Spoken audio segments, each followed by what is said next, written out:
Assalamualaikum warahmatullahi wabarakatuh. Sekarang kita akan membahas tentang analisis sensitivitas. Pada sub bahasanya adalah perubahan pada koefisien fungsi objektif atau fungsi tujuan untuk variabel yang non-basis. Analisis sensitivitas itu merupakan analisis yang dilakukan untuk mengetahui akibat dari perubahan-perubahan parameter produksi terhadap perubahan kinerja sistem produksi dalam menghasilkan keuntungan. Ada 6 tipe perubahan dalam parameter model. Yang pertama adalah perubahan koefisien tujuan untuk variabel non-basis ya. Ini ke-6-6-nya. Nah, yang akan kita bahas sekarang adalah yang pertama, perubahan koefisien fungsi tujuan untuk variabel non-basis. Di sini saya contohkan, ini ada fungsi maksimalkan Z sama dengan, ini Z ya, 60x1 plus 30x2 plus 20x3 gitu. Dengan kendala ini 8x1 plus 6x2 plus x3 kurang dari sama dengan 48 dan ini dan seterusnya ya. Ada 3 kendala. Soal ini kita selesaikan dengan metode simplex. Didapatkan, saya langsung aja ke tabel optimalnya. Tabel optimalnya dari masalah yang ini tadi. Tabel optimalnya adalah ini. Dengan kesimpulan kita dapatkan basisnya adalah S1, X3, dan X1. Jadi X1 hasilnya adalah 2, X2-nya adalah 0, dan X3-nya adalah 8. Dengan nilai Z-nya, nilai maksimumnya adalah 280. Terus, dalam kasus ini, misalkan ada perubahan pada nilai X2. X2 ini kan tidak masuk basis ya kan. Basisnya kan ini ketika ini. X2 ini bukan basis. Nah, koefisien fungsi tujuan di X2 itu berubah. Nah, terus pertanyaannya berapakah rentangan nilai optimal supaya tidak berubah, supaya solusi optimalnya tetap yang ini gitu. Jadi X2-nya bisa dibuat dalam rentangan berapa? Lah, rentangan itu ya yang akan kita cari. Nah, di sini ini tadi adalah tabel optimalnya. Saya tuliskan di sini lagi. Terus di sini untuk mempermudah dalam perhitungan, saya ubah tabel optimal ini, nggak mengubah sih, hanya menambahkan kolom sama baris saja. Untuk yang atas ini adalah koefisien dari fungsi tujuan. Untuk X1 koefisien tadi kan 60, X2 30, X3 20 ya. Lihat persoalannya yang tadi. X1 koefisien fungsi tujuan 60, 30, X3-nya 20. Nah, ini ya. Lalu S1-nya kan 0 ya. Karena di sini muncul variabel select S1 sampai S3, maka di fungsi tujuan juga harus dimunculkan dengan koefisien 0. 0, 0, 0. Terus, untuk yang basis, S1 koefisiennya itu kan 0, maka ini 0. X3 koefisiennya fungsi tujuan adalah 20, maka ini 20, dan X1 60 gitu. Terus angka yang ini di dalam ini adalah tab. Lalu kita munculkan ada istilah ZC. ZC ada Z doang gitu ya. YC berarti Z untuk ini ya, untuk yang kecil gitu. Nilai Z untuk yang kecil. X1-nya itu kan bernilai 0.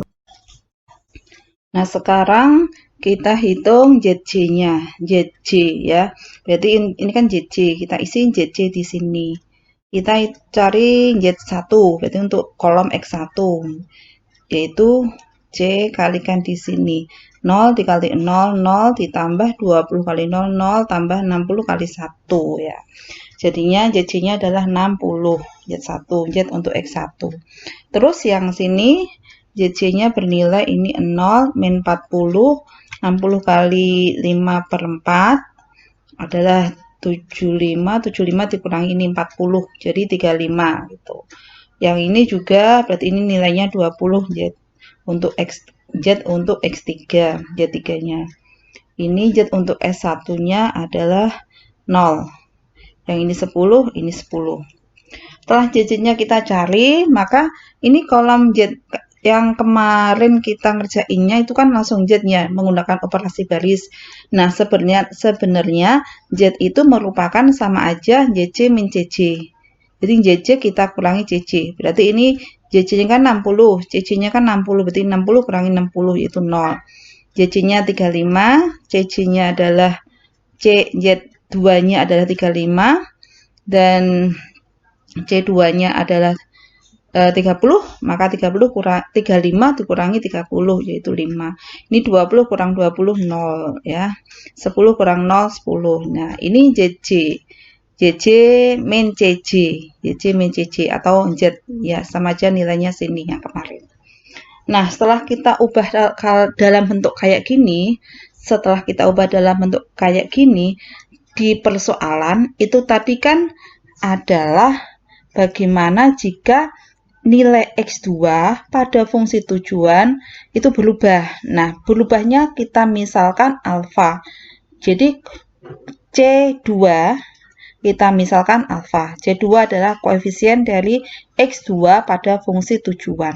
Kita misalkan alfa. Yang semula adalah bernilai 30, kita misalkan alfa. Maka di sini saya ganti langsung alfa untuk X2.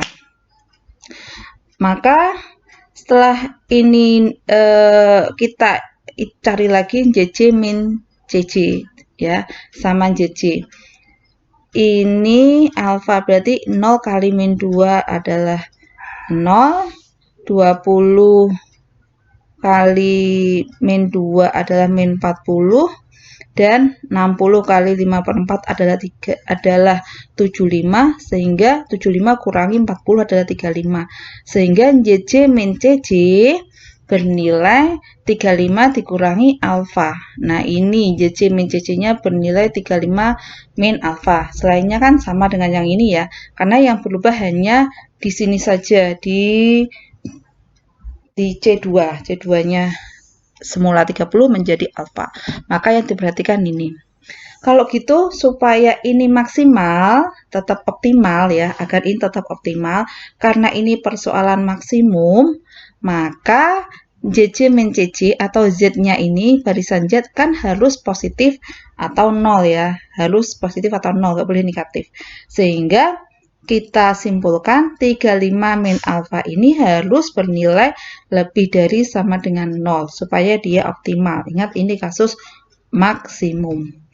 Dari pertidaksamaan ini kita temukan alfanya adalah kurang dari sama dengan 35.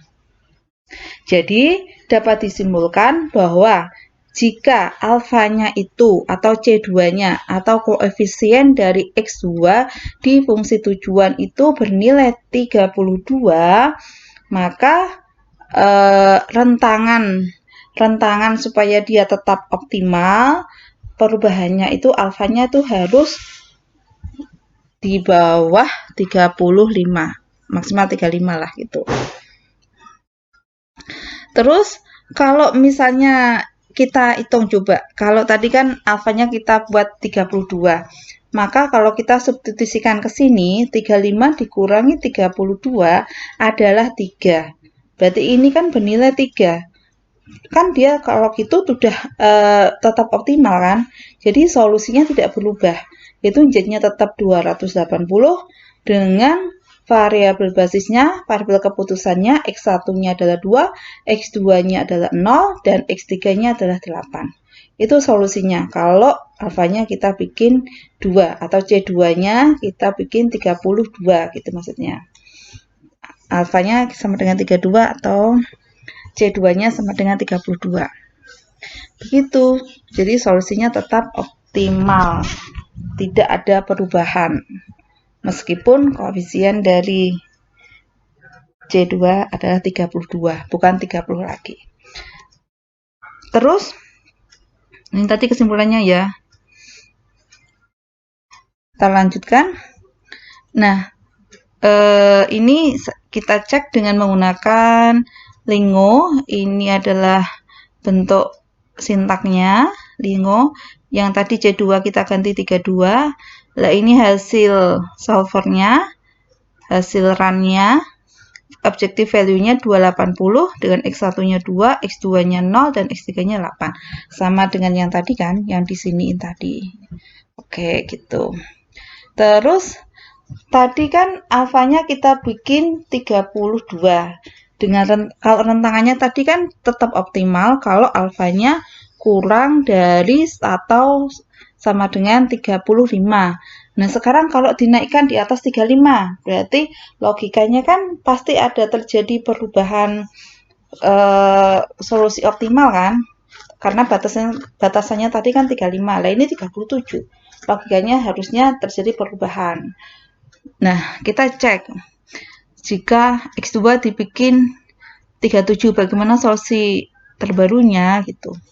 X2 sama dengan 37. Tadi kan kita udah menemukan rumusan JC min CC-nya, yaitu 35 min alfa ya. Kembali ke sini tadi, ini 35 min alfa, maka alfanya diganti 37, maka menjadi 35 kurangi 37, yaitu min 2. 35 kurangi 37 itu min 2. Karena ini kasus maksimum, sedangkan JC min CC-nya atau Z-nya ininya di sini ketemunya negatif 2 ya, barisan Z ketemunya negatif 2, maka dia kan kalau gitu belum optimal, masih bisa dioptimalkan lagi. Nah, tabel belum optimal karena di sini min 2. Kalau gitu kita lakukan kita lanjutkan iterasinya. Ini sebagai kolom pivot, yaitu kolom yang ini yang Z-nya negatif. Kemudian kita cari baris pivot dengan membagi NK dengan angka pada kolom pivot. Karena ini 24 dibagi negatif 2, kalau negatif kita abaikan untuk yang simplek biasa. Jadi baris 1 kita abaikan, baris 2 kita abaikan. Nah, tinggal satu-satunya ini sebagai baris pivot yang kepilih ya, yang bisa kita pilih. Maka kalau gitu angka 5/4 ini sebagai angka pivot. Nah, setelah itu kita lakukan operasi baris seperti biasanya, yaitu dengan rumusan baris pertama adalah B1 dikurangi min 2 dibagi 5/4 menjadi plus 8/5 kalikan baris pivot. Baris pivotnya B3.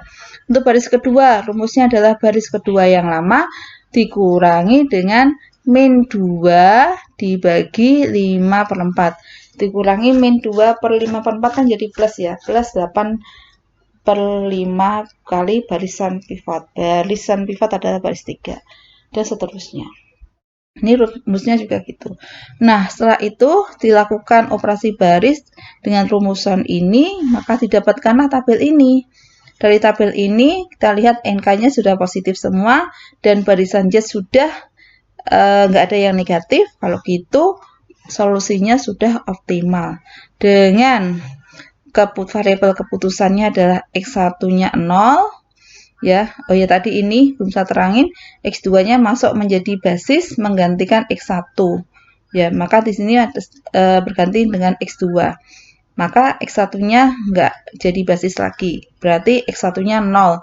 X2-nya adalah 8/5 dan X3-nya adalah 56/5 dengan nilai Z 1416/5, atau kalau kita hitung dalam bentuk desimal tuh seperti ini.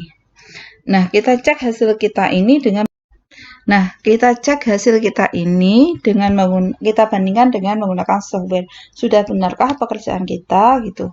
Nah, ini kita cek dengan software. Tadi X2-nya kan semula pertama 30, lalu diubah 32, masih tetap. Sekarang dinaikkan menjadi 37. Kan syarat tadi udah dicek ada perubahan solusi optimal. Kita 37 kita run, maka objective value-nya nilai Z-nya adalah 283,2 dan X1-nya 0, X2-nya 1,6, X3-nya 11,2. Nah, ini kan sama ya. Berarti pekerjaan kita sudah benar. Demikian, Assalamualaikum warahmatullahi wabarakatuh.